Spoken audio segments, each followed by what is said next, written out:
কি রে বন্ধু, কই যাক? অনেকদিন পরে দেখা হলো। কোথায় আর যাবো? আমার জীবনের সবচেয়ে দামি কথা তোর সঙ্গে শেয়ার করতে এলাম। কি এরকম দামি কথা যে আমার সঙ্গে শেয়ার করতে হবে? আমি যে তো কখন ভালোবেসে ফেলেছি দোষ, আমি নিজেও জানি। আই লাভ ইউ দোষ, প্লিজ রিজেক্ট করিস না দোষ, প্লিজ দোষ রিজেক্ট করিস না।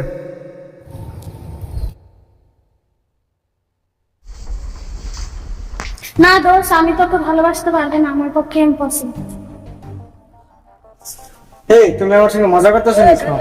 আমার পক্ষে সম্ভব না তোমাকে ভালোবাসা। সম্ভব হতো, তাহলে তোমার আগে আমি করছি।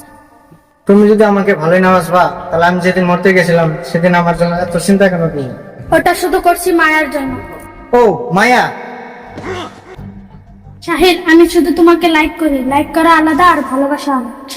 ওই ওই তুমি আমাকে লাইক করো, ভালোবাসো না, তুমি আমাকে পাগল বলে ভাবতেছো নাকি? শাহিল, তোমার পাগলামিটা বেকার। আমি তোমাকে কখনোই ভালোবাসতে পারবো না।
তুমি ভালোবাসো বা না বাসো, কিন্তু তোমার চোখের পানি আমাকে প্রমাণ করে দিয়েছে তোমার দিলের ভিতরে যে টাকাটা আছে ওটা জীবন মিশাতে পারবে না মৌসুমী। বুঝতে পারবে না মৌসুমী।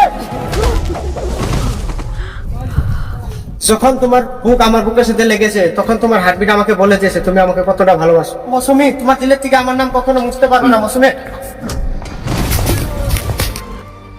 যখন ওরা মারতে হলো তুমি তখন বাঁচালে কেন? এখনো কি তুমি ভালোবাসা সামর্থ্য করবে না? তুমি কি বুঝো না? বোঝার চেষ্টা করো না।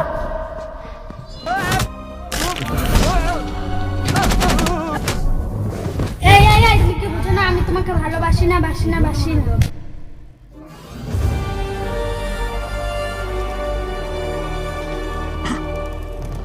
আসমান জমিন এক হয়ে যাক, কিন্তু তোমার মনে এক হবো না।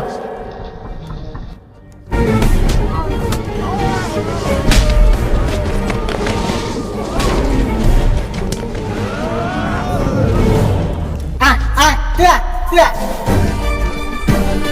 এই, তুই আয়।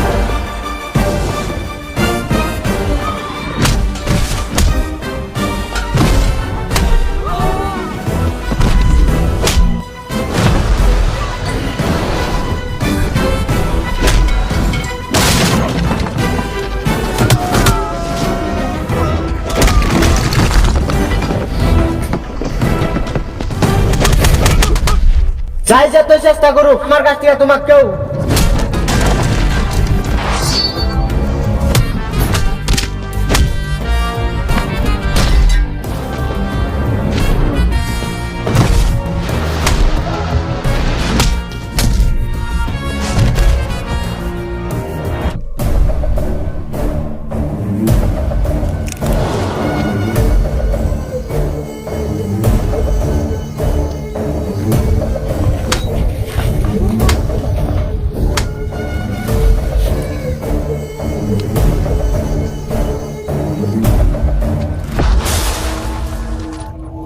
তুমি ভালোবাসা দূরে রাখতে পারো, কিন্তু আমি দূরে রাখতে পারি না।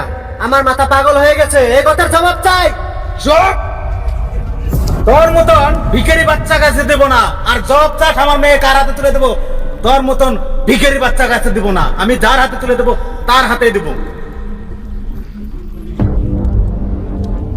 বুঝছ ভিখারি বাচ্চা?